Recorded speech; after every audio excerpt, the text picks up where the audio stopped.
Hello to our um, our new employees during our career fair. Hello to our lifelong business partners and independent contractors that allow us to do what it is we do. Um, Welcome to our new sponsors. Hello to our internal sponsors. On June the 20th,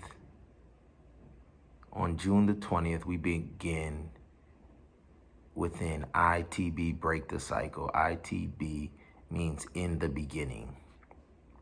In the beginning, break the cycle.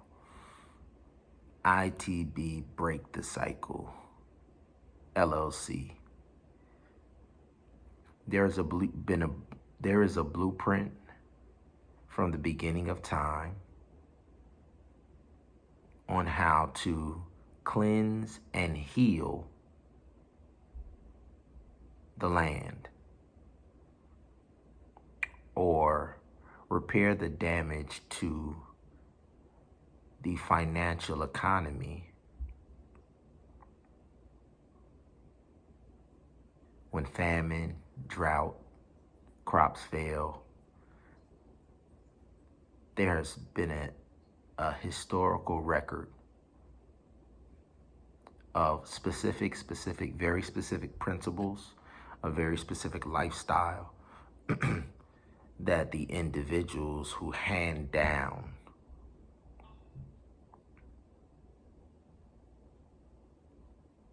wealth, generational wealth is handed down through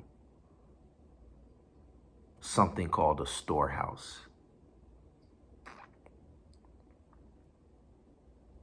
A storehouse, you see it on farms all the time. We call them silos. You could tell the amount of wealth that a family possessed when you rode past their land and the amount of storehouses that they had in their fields would tell you that they were harvesting a vast quantity. So the harvest is the day-to-day microeconomics. You go with your basket to the individual rows of whatever the harvest is, and you fill your basket, and you take your basket back to a vehicle and you dump the basket. So that's microeconomics. After you clean the whole field, you take all of the truckloads, and you take them into the processing plant to fill up the storehouse. That's macroeconomics. That's long-term wealth. And that is compounded. Compounding is something that happens in banking when you have a generational system in place that automatically keeps adding wealth and never ever taking the wealth out. That's compounding. Compounding is when you have a system in place, grandparents, great-grandparents, great-great-grandparents may have all lived on the same farm. So they raised one generation doing this. Then when that generation is 70, 80, 90, they're the grandparents and they have 2, 3, and 4 generations living on the same property. And they're doing the same thing that the grandparents were doing. And now their children and their grandchildren and their great-grandchildren are all playing the same roles that they played when their great-great-great-grandparents were running the farm. That's called compounding. Macroeconomics. And then another feature of macroeconomics that doesn't happen in microeconomics is expand to new lands and new crops. Expansion. And we call that angel investing. Angel investing is a component in macroeconomics, and it's the expansion. So you may have a generation where the family explodes. And on my mother's side, you have 2 generations back to back where there's 10 children that are born. My grandmother was, let's say, a part of 10, and then she had 10 children. That's an explosion of manpower. That's an explosion of potential expansion beyond what the family is currently doing. Because now the manpower is like quadrupled when you have 2 generations of 10. So the expansion. So the sponsorship campaign, we've been running programs. We have a Lifesaver Academy, a Lifesaver University. The academy is for individuals college and down to birth.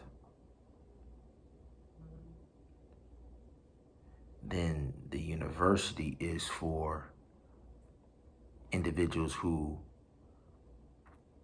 are adult age, who may have never, ever decided to go into college, but might want to get a technical certification, a vocational, any type of vocational certifications, 10-week certifications where you can still find gainful employment with us by going through training. And instead of taking 4 years or 2 years or 3 years, we have a compressed certification process where you can just get certified in one very specific area and then go right to work. And the reason that we are doing a sponsorship campaign is because we are in the expansion phase like we've never seen before. But to our internal family and to our external new potential sponsors, our internal family members are individuals who all our lives have invested and created businesses for us to work in while we were children. We have a set of uncles, Uncle Butch and Uncle John Webb and Uncle William Hackett. They invested in a general contracting company, and they were building subdivisions, apartment complexes. All while we were young, they were general contractors that just every day went and built subdivision after subdivision after subdivision after subdivision. We came up working in those subdivisions. It was like an assembly line of how we would put them up. Aunt Sheila, she was always in direct sales. She always had businesses and always taught investing to her other siblings and her nieces and nephews.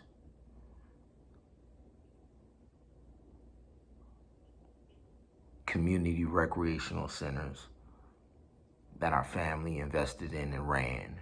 Churches.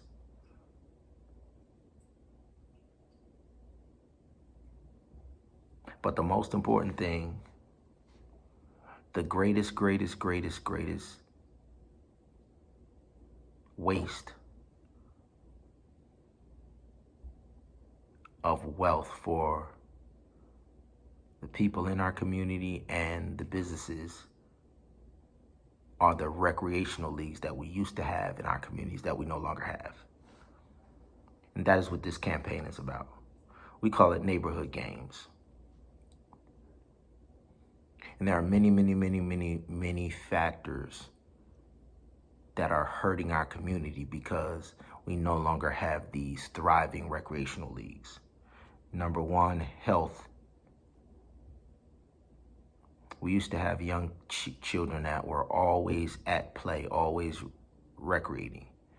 Now, type 2 diabetes is skyrocketing through young people because they're coming home and they're sitting down and they're always in front of a TV playing video games. They're sitting, they're still, they're eating poorly. And so the health of the family is deteriorating because we are no longer active. Those are just two components. But the other thing that the recreational leagues did, we are the only nation that plays the highest generating recreation event in the world. That is USA tackle football. Nowhere else do they play it. It's the number one grossing in college. College football grosses billions and billions of dollars in revenue. And then the NFL grosses billions and billions and trillions of dollars in revenue, TV contracts, endorsements. I mean, trillions of dollars. And nowhere else in the world. Then when you add basketball to that, then when you add track and field, these are all recreation that we do in the inner city, but because the economic model is against us,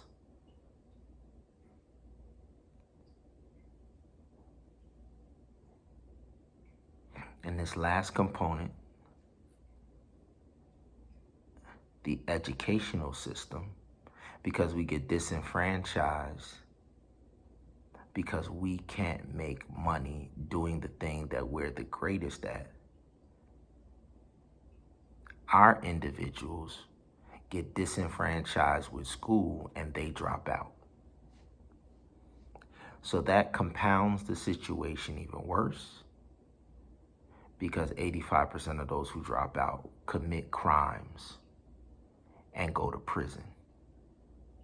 And first of all, the crime is committed against the individuals who live in their community. They're not going outside of their community. They're impoverished. They don't have vehicles. So the crime is committed in a local area.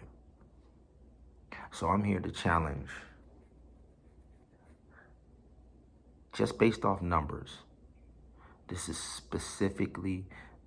totally a business conversation. I'm going to show you some numbers, and I'm going to show you the staggering amount of wealth that is being wasted. And this is an opportunity for you as a business person, or for you as our internal family members, to invest in sponsoring the individuals who are in our program. We give individuals a 5-year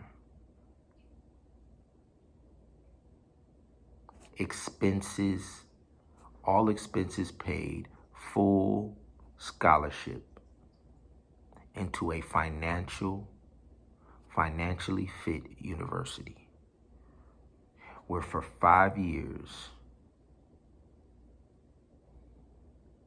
they will take a position either playing in our league, coaching in our league, filming, doing some type of media production, marketing. There are countless careers that the NFL supports. And we are launching what we call, in honor of a fallen brother who inspired all of LA, all of Los Angeles,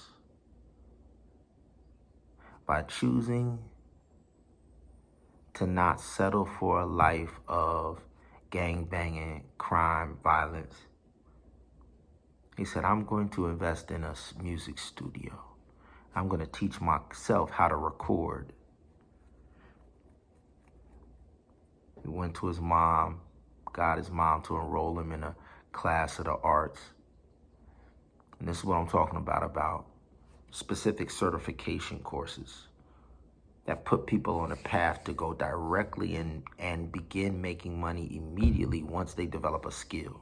Instead of taking all of these other extracurricular courses and all of these other general eds and all of that, that design is not for everybody.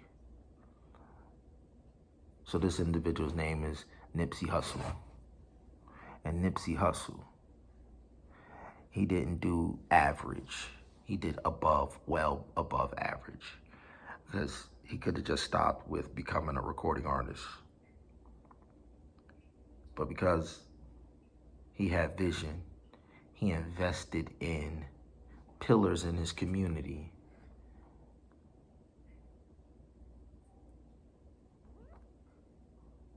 A digital retail clothing store that still has not been duplicated or matched. And he died in 2019. He was shot and killed in 2019. He created a WeWork co-work space for up-and-coming small businesses in that urban community that couldn't afford to pay rent on a big building. So he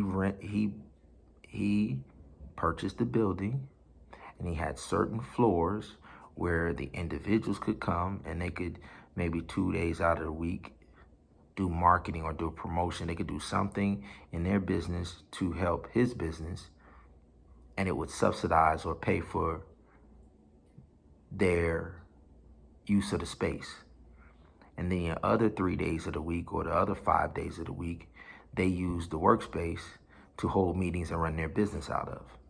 So 2 or 3 days out of the week, they come and they do some work for Nipsey Hussle's parent company in the workspace. And then the other days, they use the space to run their business.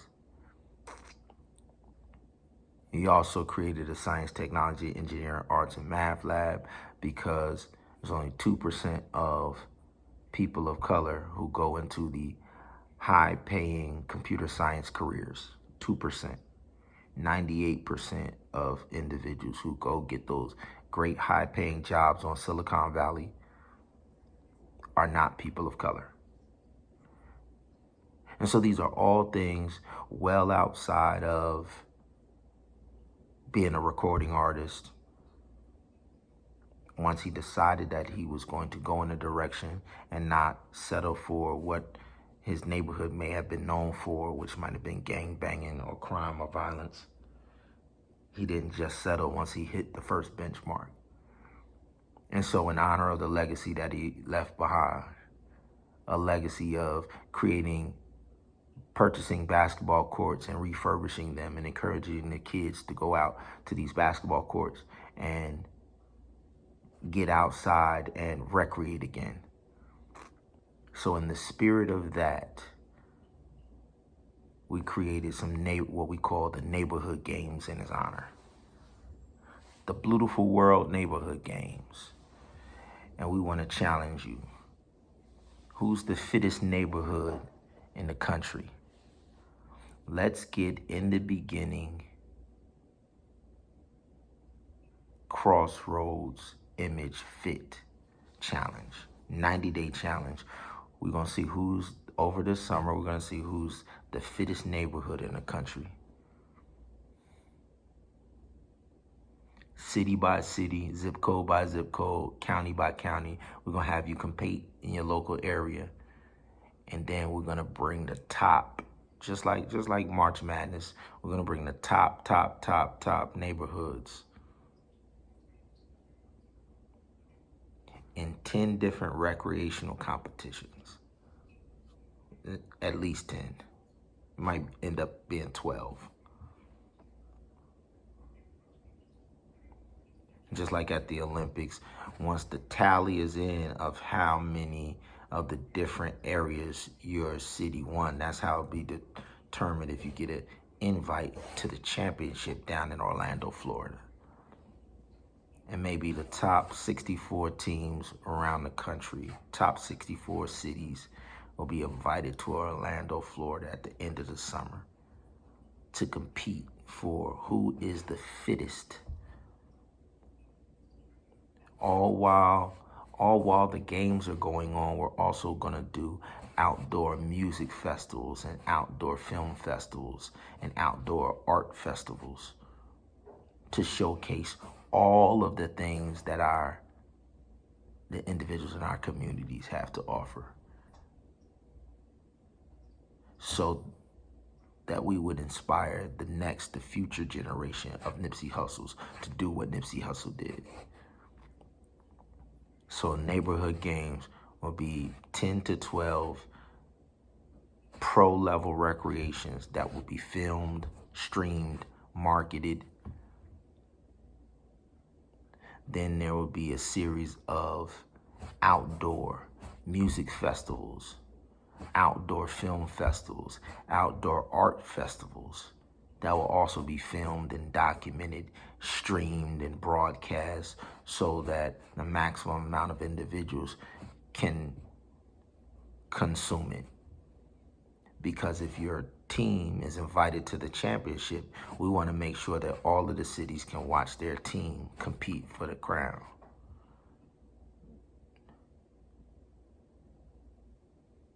So between now and or June 20th at Full Sail University, we're having some students this summer go through camps at Full Sail University so we can pay our children. We're going to invest in our children early to keep them from dropping out of high school. And so in middle school and high school, we're going to invest in them to go to Full Sail University and learn film and gaming and animation and all of that. And then we're going to pay them and hire them and start their broadcasting careers and start their film careers and whatever career they want to go into. And this is where you sponsors come in. Let me show you the numbers. And just in case you don't know what Full Sail University is, Full Sail University is the #1 school in the land that produces the engineers, the audio and sound engineers that make all of the albums on the Grammys. It's the #1 school in the world that trains and teaches the individuals who go into the film industry and produce and win all of the Golden Globe Awards and the Emmy Awards.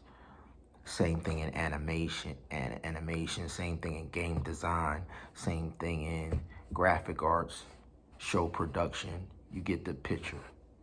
It's a media arts school, the best media arts school in the world, right here in Orlando, Florida.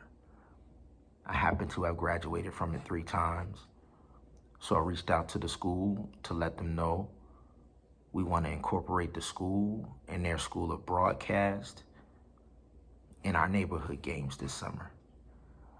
We want to hire from a pool of Full Sail current students and alumni to help launch, manage, and take careers in the neighborhood games and in ITB Break the Cycle going forward. So on June the 20th, we begin a career fair of hiring the individuals that will run the summer camp. So from June 20th to July 20th, we will have teams all around the country compete, and then we will select who will come down beginning around July 20th and come from July 20th to August 20th, pretty much, and compete in Orlando, Florida for who is the fittest neighborhood, who which neighborhood is going to win the neighborhood games championship trophy. There's individual trophies and awards and monetary prizes for being individually the fittest person in the neighborhood and fittest person in the country. And then there's group city awards for winning neighborhood games. And you as a sponsor, whether you're one of our family members who we're encouraging to do like our grandmother or Lillian Leggett, my grandfather, who when Uncle Butch had us in the recreational league, grandma physically and tangibly invested over and over and over so that we would focus on our training and take our recreation to a whole nother level. And so this is what the numbers look like, y'all. There is education and the economy. Boosting your state and local economy by improving high school graduation rates. There was a documentary that came out like in 2008, 2009 called Waiting for Superman. And it studied a phenomenon in the urban cities of the poor, middle schools and high schools. And when they studied it, they saw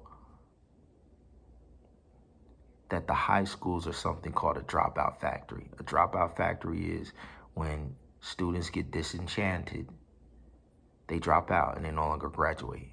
The problem is they become criminals. So Harvard did a study called The Forgotten Middle and said, if you want to prevent kids from dropping out of high school, you have to get them at the 5th grade and 6th grade and 7th grade and 8th grade. And you have to inspire them, or you have to put them in some type of extracurricular activity that stimulates their desire to want to be in school. And as long as you put that thing in their life that inspires them, they'll stay. The forgotten middle. And so now we're going to show you the economic wealth.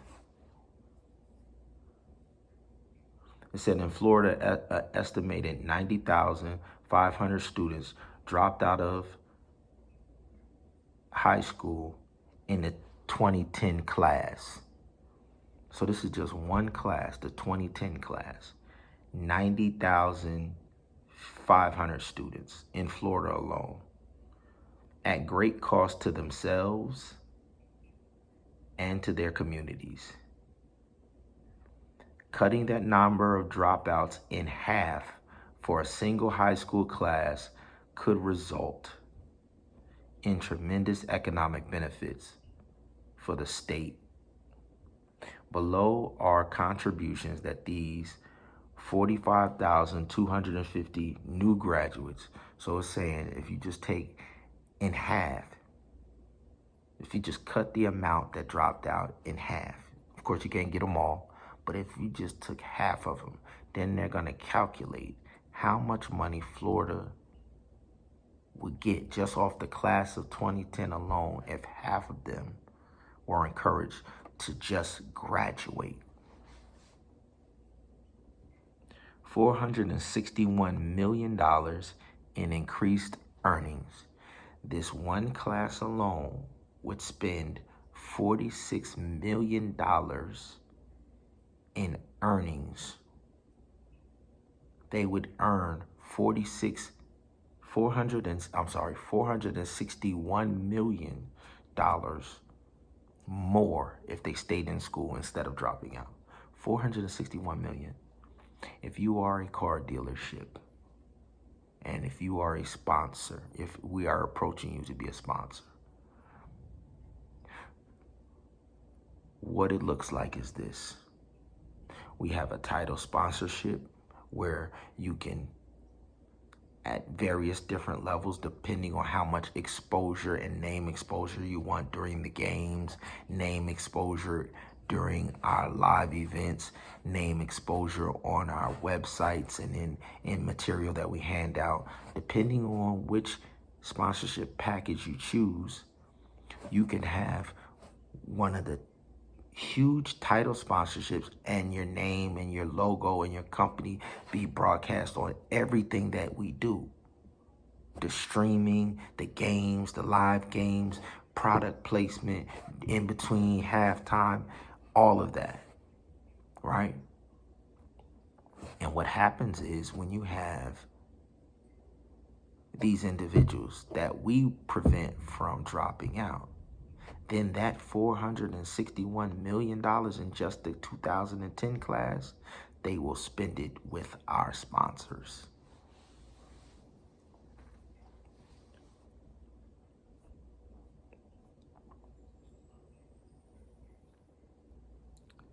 And we have a chart that breaks down every state in the country.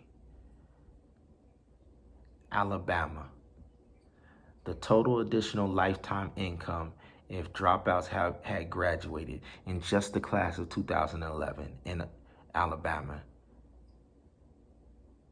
is $2,548,000,000 just in Alabama in 2011. Arizona, $3,064,000,000, just one class, 2011. You get the picture, sponsors? We have a gold mine here. We take individuals who may have gotten disenchanted with school, education, or whatever, but all their lives they've been some of the greatest athletes. So now when we come and say, we challenge you, who's the fittest neighborhood? Bring that speed, bring that whatever, that basketball talent. Who has in the neighborhood games, we trying to see which neighborhood has the best basketball players. In the neighborhood games, we trying to see which neighborhood has the best football players, the best volleyball players, which neighborhood has the fastest track stars.